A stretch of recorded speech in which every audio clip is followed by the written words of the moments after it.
Hello क्या हालचाल बच्चा पार्टी, क्या हालचाल। आई होप आप लोग की पढ़ाई बहुत शानदार तरीके से चल रही है।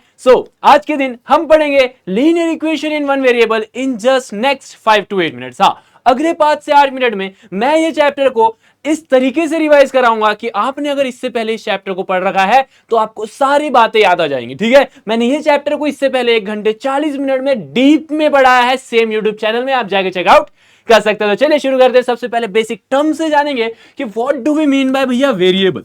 वेरिएबल क्या होता है? वेरिएबल बना हुआ है वेरी शब्द से। ठीक है, ये वेरी शब्द से बना हुआ है और वेरी का मतलब होता है चेंज। वेरी का मतलब होता है चेंज, मतलब जिसकी वैल्यू फिक्स ना हो, जिसकी वैल्यू चेंज होती रहे, उसको हम क्या बोलेंगे? वेरिएबल बोलेंगे। इसको हम हमेशा डिनोट करते हैं with the help of alphabets, that is X Y Z A B C D E F G H I. जो आपको लिखना है बेटा लिख लेना। ठीक है, अल्फाबेट से आप इसको डिनोट कर सकते हैं। कई बार अगर आपका मन कर रहा है तो अल्फा बीटा गामा भी चल जाता है, और भी बहुत तरीके से डिनोट कर सकते हैं, बट टेंशन नहीं लेना भैया, इनकी वैल्यू फिक्स नहीं होती है, कुछ भी लिख देना काम बन जाएगा। ठीक है, उसके बाद कांस्टेंट। कांस्टेंट मतलब होता है जिनकी वैल्यू फिक्स हो, जिनकी वैल्यू फिक्स हो। जैसे कोई भी नंबर ले लो, 1 2 3 सो ऑन, कोई भी नंबर ले ले मेरे भाई, कोई भी नंबर ले ले, जिनकी वैल्यू फिक्स है उसको हम बोलेंगे कांस्टेंट। सर ये क्या काम आएगा, इसको यूज क्या करना है? जिनकी वैल्यू फिक्स है, जिनकी वैल्यू फिक्स नहीं है, कहां यूज करना भैया? इनको यूज करना है हमें algebraic expression. Sir algebraic expression क्या होता है भैया? अलजेब्रिक एक्सप्रेशन वो होता है जिसमें आपको देखने को मिलता है वेरिएबल, ऑपरेशन और कांस्टेंट। जहां पर ये तीनों चीज एक साथ देखने को मिल जाए, जो अलग अलग घूम रहे हैं गार्डन में, गार्डन में घूम के सबको एक साथ लाके इकट्ठा कर दो, जो आपको देखने को मिलेगा वो रहेगा आपका अलजेब्रिक एक्सप्रेशन। जैसे फॉर एग्जांपल मैंने लिखा एक्स स्क्वायर -4, तो यहां पर आपको ये वेरिएबल दिख रहा है, ये एक ऑपरेशन दिख रहा है और ये कांस्टेंट दिख रहा है। तो ये आपका क्या कहलाएगा? Algebraic expression. x/3 variable, operation and आपका कांस्टेंट। इस तरीके से आप बहुत सारे लिख सकते हो। 4x² -17y + 15, ये सब क्या है आपके? ये सब क्या है आपके? ये सारे के सारे आपके कहलाते हैं अलजेब्रिक एक्सप्रेशन। ठीक है, तो अलजेब्रिक एक्सप्रेशन मतलब जहां पर आपको वेरिएबल, ऑपरेशन और कांस्टेंट देखने को मिले वो कहलाता है। ठीक है, आगे चले। हाँ भैया चलो आगे चलो, आगे बढ़ो। ठीक है, तो जैसे आप ये देख रहे हो यहां पर आपको क्या देखने को मिल रहा है भैया कि ये जो 5 है, सॉरी ये जो x है और ये जो x है, ये आपका वेरिएबल कहलाएगा। ठीक है, जिनकी वैल्यू फिक्स नहीं है, ये वैल्यू चेंज होगी। कभी x की वैल्यू कुछ आएगी, दूसरा एक्सप्रेशन दे दूंगा तो x की कुछ और वैल्यू आ जाएगी।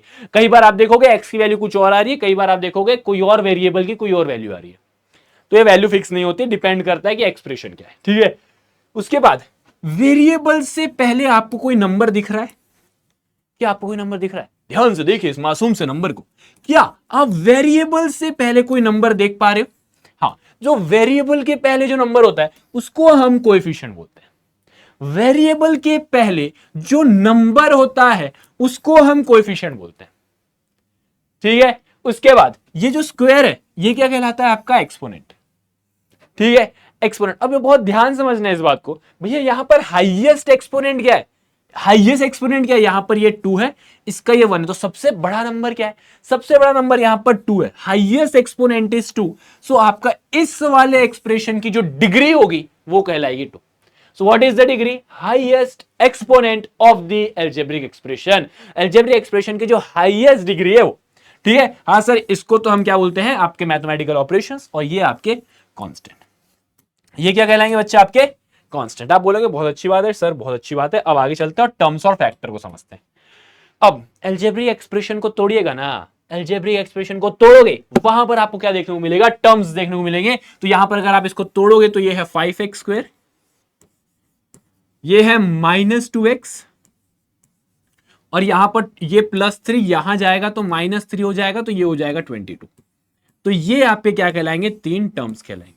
ये आपके क्या कहलाएंगे? 3 टर्म्स कहलाएंगे। बहुत ध्यान समझना, अलजेब्रिक एक्सप्रेशन के वो पार्ट्स जो प्लस और माइनस से सेपरेट होते हैं उसको हम टर्म्स बोलते हैं।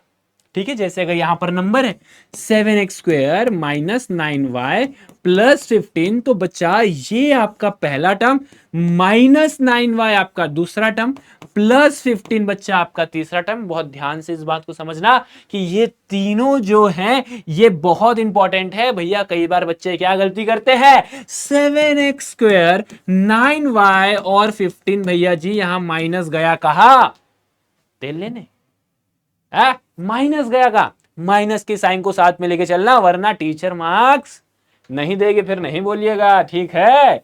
चलिए, उसके बाद भैया अलजेब्रिक एक्सप्रेशन को तोड़ा, टर्म्स मिला, टर्म्स को तोड़ोगे फैक्टर्स मिलेगा। इसको तोड़ना भैया किससे बना है, ये 5 से, x से और x से, तो बेसिकली इसके फैक्टर्स क्या है, 5 और x, इसके फैक्टर्स क्या है, 5 और x। इसको तोड़ोगे भैया तो -2 है और x है, तो इनके फैक्टर्स क्या कहलाएंगे, -2 और x। जैसे मैं यहां पर एक नंबर लिखता हूं 89y² प्लस 79x प्लस 18, तो बच्चा सबसे पहले इनके फैक्टर टर्म्स कौन कौन से, 89y², 79x और 18, ठीक है। यहां पर इनको आगे तोड़ूंगा तो भैया 89 और y, यहां पर 79 और x, यहां पर ये 18, ये क्या कहलाएंगे, इनके फैक्टर, और ये कहलाएंगे इनके टर्म्स, ठीक है, ये कहलाएंगे इनके टर्म्स। अब बात आती है हमारे चैप्टर का name, that is linear equation in one variable. तो भैया इक्वेशन क्या होता है, इक्वेशन वो होता है जहां पर आपका LHS is equal to RHS आ जाए, दोनों साइड आपको एक्सप्रेशन दिखेंगे, दोनों एक्सप्रेशन के बीच में जब इक्वल टू की साइन आ जाए उसको हम क्या बोलते हैं, इक्वेशन बोलते हैं, ठीक है।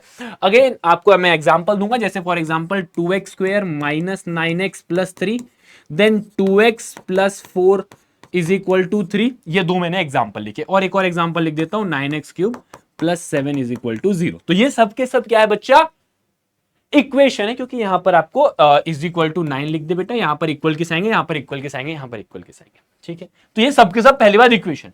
लीनियर इक्वेशन मतलब जिनकी डिग्री 1 हो, जिनकी डिग्री 1 है। सर हाईएस्ट एक्सपोनेंट यहां पर 2 है, तो क्या ये लीनियर है, क्या ये लीनियर है, नहीं है। सर ये इसकी हाईएस्ट इक्वेशन क्या है, हाईएस्ट एक्सपोनेंट क्या है, 1 है, तो क्या ये लीनियर इक्वेशन है, आप बोलोगे हाँ सर। सर इसका डिग्री कितना है, 3 है, तो क्या ये लीनियर है, नहीं है सर, ये लीनियर नहीं कहलाएगी, ये लीनियर नहीं कहलाएगी। और सर 1 वेरिएबल होना चाहिए, मतलब 50 वेरिएबल हमें नहीं चाहिए। जैसे ये हो गया आपका 2x plus Y is equal to 3, तो एक ही वेरिएबल है, अगर यहीं पर 2x plus 4y is equal to 9 लिख दूं बच्चा, तो ये 1 वेरिएबल नहीं कहलाएगा, ये 1 वेरिएबल नहीं कहलाएगा, ये कहलाएगा आपका लीनियर इक्वेशन इन 1 वेरिएबल, जहां पर डिग्री 1 हो, एक ही वेरिएबल हो और ये इक्वेशन, ठीक है। सिंपल सी बात है भैया। अब इसका कोई ना कोई सोल्यूशन होगा, इसका कोई ना कोई सोल्यूशन होगा, मतलब x के कोई ना कोई ऐसी वैल्यू जरूर होगी जहां पर LHS is equal to RHS आ जाए। तो x की वो वैल्यू क्या है, जरा सोचना, जरा दिमाग में जोर लगाना। x की जगह वैसा क्या रखोगे कि LHS is equal to RHS आ जाए। आप बोलोगे सर x की जगह 9 रख दो, 9 minus 9 is equal to 0, and आपका आंसर आ जाएगा। मतलब सर मैंने x की जगह अगर 9 रखा तो ये मेरा सोल्यूशन कहलाएगा। So what is the solution, solution is that value of variable जिसमें आपका LHS is equal to RHS आ जाए, जिसमें आपका LHS is equal to RHS आ जाए। तो भैया इसको सॉल्व कैसे करें, इसको सॉल्व करेंगे with the help of transpose method. Plus जब यहां जाएगा माइनस होगा, माइनस यहां जाएगा प्लस होगा, मल्टीप्लीकेशन इक्वल टू के इस साइड जाएगा डिवाइड होगा, डिवाइड इक्वल टू के इस साइड जाएगा तो मल्टीप्लाई होगा।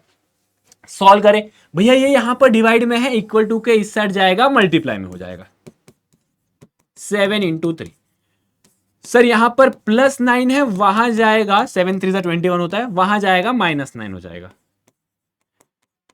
सर यहां पर 2 मल्टीप्लाई में है, यहां जाएगा डिवाइड में हो जाएगा। x की वैल्यू 6 है बेटा, x की वैल्यू यहां पर 6 रख के देखना, LHS is equal to RHS मिलेगा आपको, LHS is equal to RHS मिलेगा आपको। इसको सॉल्व करो, ये x वाले को यहां ले आओ, प्लस x यहां गया, माइनस x हो गया, प्लस 5 वहां गया, -5 हो गया, 2x में से x गया तो x बचा, 9 माइनस 5 किए तो 4 आया। आप वैल्यू पुट करके देखना, LHS is equal to RHS आएगा, ठीक है। तो इस तरीके से आपको लीनियर इक्वेशन के सॉल्यूशन निकालना है, इसका सॉल्यूशन आपको निकालना है और आप लोग को इसका जवाब कमेंट सेक्शन में देना है, ठीक है। सो आई होप आपको ये चैप्टर समझ में आ गया होगा। मिलते हैं सभी से नेक्स्ट क्लास में, till then take care, bye bye, love you all.